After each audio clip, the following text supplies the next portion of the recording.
大家好，欢迎来到慧宇强势文化频道。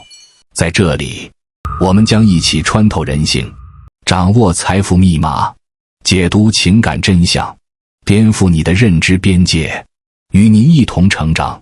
记得点赞订阅并打开小铃铛，这样您就不会错过我每天的新视频。逆袭成功的男人都要经历这4个成长阶段。苏格拉底说过，未经审视的人生不值得度过。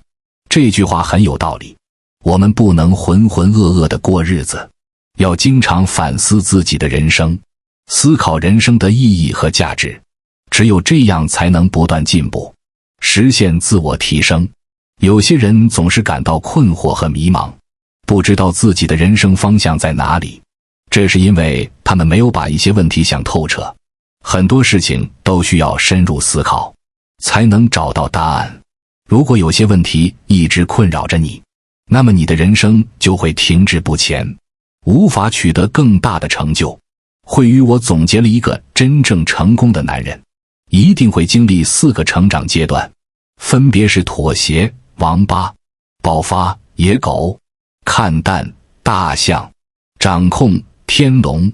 这4个阶段并非每个人都会经历，但对于那些渴望成功、追求卓越的男人来说，这是一个必经之路。大多数底层的男人，包括一部分女人，终其一生也只停留在第1个阶段，甚至连往上跨越的勇气都没有。这听起来可能有些刺耳，但现实就是如此残酷。只有少数人能够突破自身的局限，不断向上攀登。只有对人生有追求，对人性有好奇心，对成功有强烈欲望的男人，才会一步步向上探索。他们不甘平庸，渴望改变自己的命运。他们有强烈的求知欲，渴望了解人性的真相。他们对成功充满渴望，希望实现自己的人生价值。下面我会给大家剖析一下这4个关键的人生阶段，帮助大家更好地理解成功的本质，希望能够给大家带来一些启发和思考。1. 妥协的王八。这是男人成长的第1个阶段，也是大多数底层男人一生都无法摆脱的阶段。这类男人从小就生活在底层，家庭环境不好，父母也没有能力，导致他们从小就养成了妥协的性格。他们成为了老好人，活王八。就像小品《有时您说话》里郭冬临扮演的小郭一样，他们总是把别人的利益放在第1位，而忽略自己的利益。同事之间如果出了矛盾，他负责调停；谁如果需要买车票，他大半夜帮着去排队。总之呢，自己和家人的利益都放在最后，而把外人的利益放在第1位。结果就是所有的损失和委屈都自己承担。在家里，没人把他当回事，都认为他是窝囊废。在外面，即使自己是个老好人形象，别人也不会重视他，而是召之即来，挥之即去。这种老好人在特定环境下，往往会活得很惨，里外不是人。如果你用心观察，你就会发现周围的那些人里面，付出的人一直在付出，还总是自我感动；索取的人一直在索取，而且没有丝毫感恩之心。坏人做了一件好事，似乎就有了值得原谅的理由，浪子回头金不换；而好人只要做了一件坏事，往往就没了原谅的余地，烈女失贞。社会就是这么残酷，好人往往没有好报，总是付出，总是妥协的那些老好人，仿佛被下了魔咒，一直在那傻傻的付出。他们的善良和奉献就跟刻在骨子里似的，成了改都改不掉的习惯，整天忙前忙后，为别人操碎了心，可得到的回报却少得可怜。这种付出和回报不成正比的状态，让他们感到非常痛苦和无奈。从心理学上来讲，那些总是妥协，不愿意发生冲突的人，他们不是没有负面情绪，没有怨言，而是他们把本应该对外的攻击力转而向内，每天攻击自己。他们压抑自己的真实情感，把愤怒和不满都憋在心里，结果就是自己的自尊心、自信心、存在感这些会越来越低，最终也会被大家弃之如敝履。长期处于这种状态，会导致心理问题，甚至抑郁。所以，想要觉醒，你需要做的第一步就是把对内的攻击性向外发射，不要再压抑自己，要敢于表达自己的不满，敢于拒绝别人的不合理要求。只有这样才能走出妥协的怪圈。这就引出了第二个阶段，爆发的野狗。这是男人成长的第二个阶段。有些人到了青春期就开始爆发了，有的人到了30多岁才爆发，有的人一辈子都没有爆发，窝窝囊囊地度过了猥琐而又羞耻的一生。爆发的早晚因人而异，但爆发是男人成长过程中一个非常重要的阶段。凡是到了这个阶段的人，他们已经不信邪了，所有的道德规范，所有的道德枷锁都不用想奴役他们。他们开始反抗，不再逆来顺受。他们已经看透了，在特定土地上，想要活得舒服、惬意、富足，必须得让别人不满意，必须得刺痛别人，必须得跟别人斗争。这句话听起来很极端，但却揭示了社会竞争的残酷性。想要在竞争激烈的社会中生存和发展，就必须要有一定的攻击性，要敢于争取自己的利益。这一点跟活王八是有本质区别的。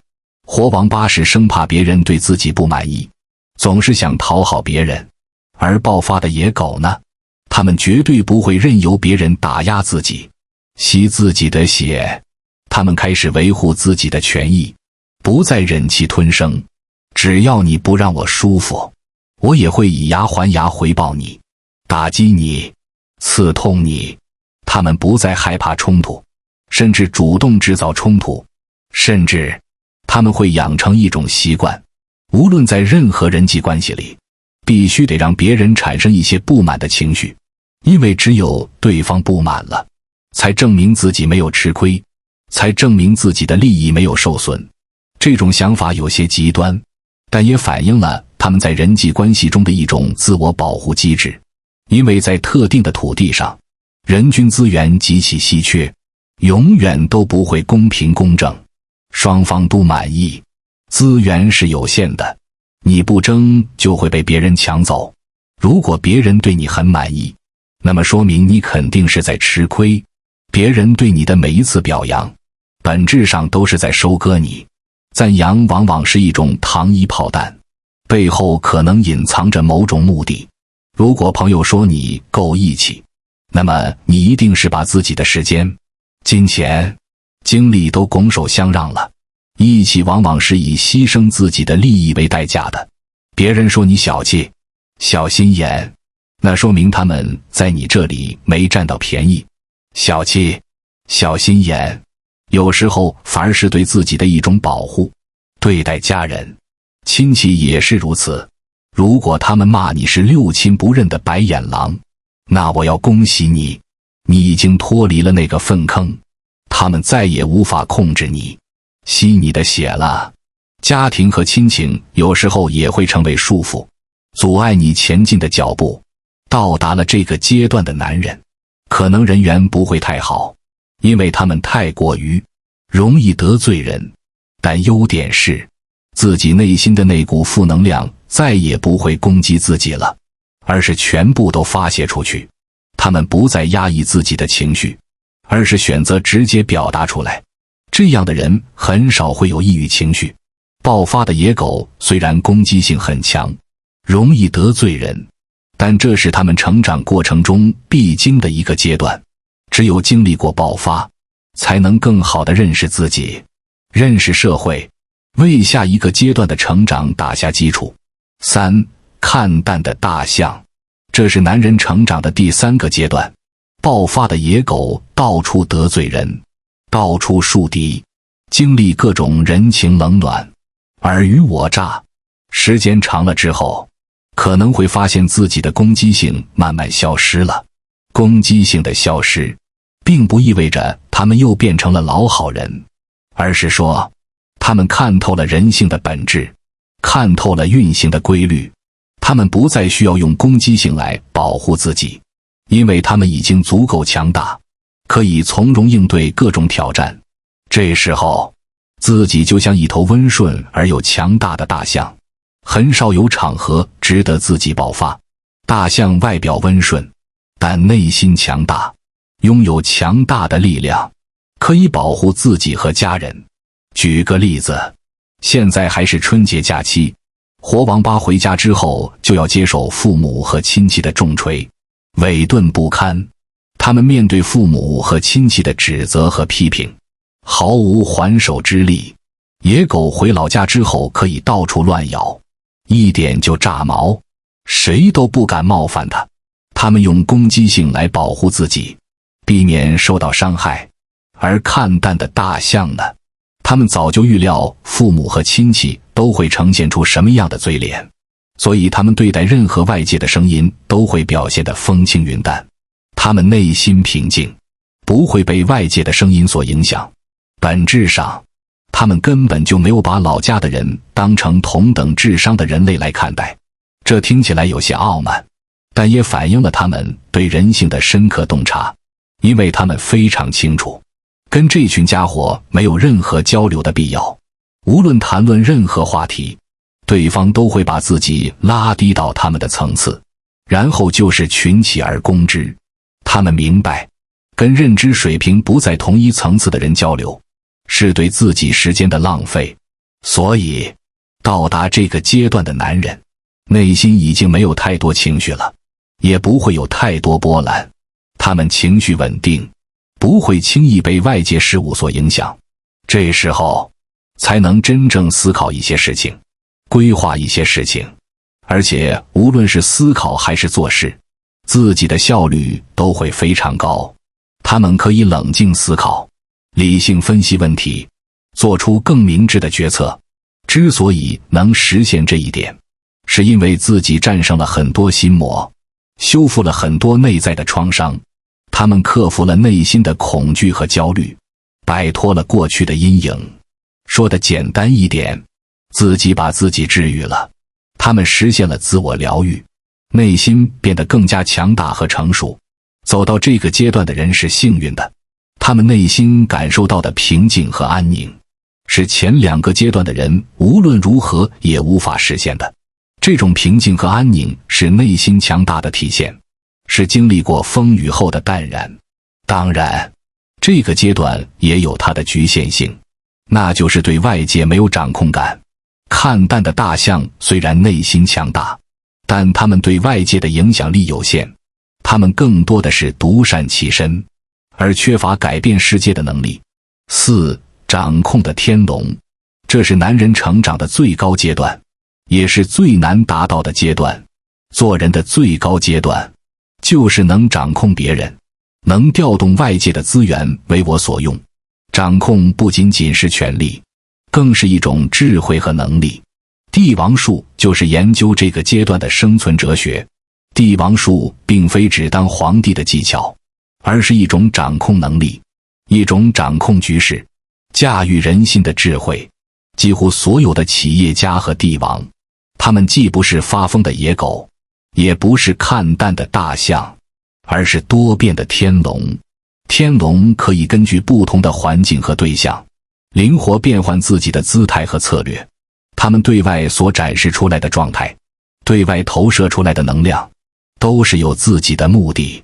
他们懂得如何运用权术，如何操控人心。比如，一个公司的 CEO 或者一个层级很高的大官到下面视察的时候，会表现得非常和蔼可亲，平易近人。他们放下身段，与基层员工交流，难道真的是因为他们多么有素质、有涵养吗？并不是，而是他的位子决定了，他必须这么做。他们的行为举止，都是为了维护自己的统治地位。因为跨级骂人很容易出现突发情况，大领导会怕你这个小员工是个光脚不怕穿鞋的，做出什么出格的事让他难堪，没面子。领导们也需要维护自己的面子，面子看起来虚无缥缈，但实际上是他们维系权力的重要基础之一。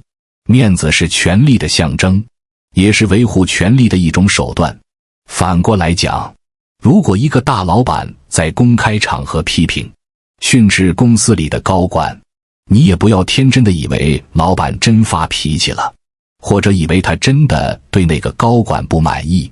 老板的行为往往带有目的性，他之所以要这样做，很可能是为了杀鸡儆猴，杀一儆百，给猴看，通过惩罚个别人来震慑其他人。开会的时候，他表现得义愤填膺，怒不可遏，但是等到散会之后，他跟高管单独相处的时候，两个人又开始狼狈为奸，去外面做大保健了。领导们的表演往往是为了达到某种目的，只有基层员工被耍得团团转。基层员工往往看不透领导的真实意图，容易被表象所迷惑。不光对待员工，就连对待父母和老家的亲戚朋友也是如此。在复杂的人际关系中，也要学会运用权术。我在知识星球社群里说过很多次，千万不要跟这些人说真话，比如自己的收入情况，说多说少都会给你带来灾难。真话有时候会带来不必要的麻烦，说多了，他们会到处给你炫耀。树敌，向你借钱。亲戚朋友之间也存在利益关系，说少了他们会骑到你头上拉屎，分分钟教你做人。有些人会得寸进尺，欺负老实人，所以对待这些人必须上手段，上权术，要学会保护自己，维护自己的利益。你如果出身底层家庭，你还要对他们战略性的发脾气，防止他们蹬鼻子上脸。适当的发怒可以防止别人侵犯你的利益。总之，无论如何都不要给他们上真心，因为他们不配拥有你的真心。人与人之间的关系很多时候都是利益交换，真心往往会被辜负。最后你会发现，真正拥有掌控感的天龙、帝王或者 alpha 男都是幻化多变的，在不同的环境里就会呈现出不同的相。他们善于伪装，根据不同的场合和对象展现不同的面孔。外界的能量和资源都会源源不断地涌向他们，但是没有人能从他们那里收割能量和资源。他们懂得如何吸引资源，如何利用资源，如何保护资源。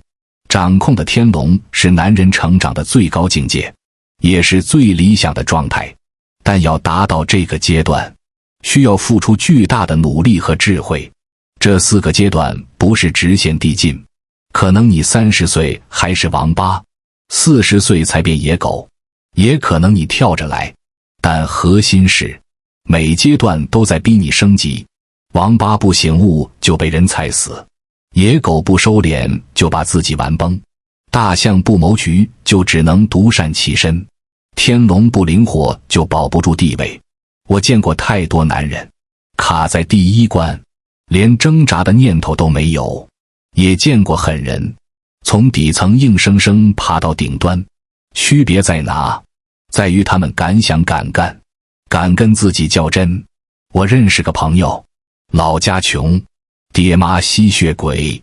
他20岁时天天妥协，30岁爆发，跟家人撕破脸，35岁看淡，回老家都不开口。现在40岁，开公司，手下几十号人，亲戚见他得点头哈腰。这就是活教材。你现在是哪种人？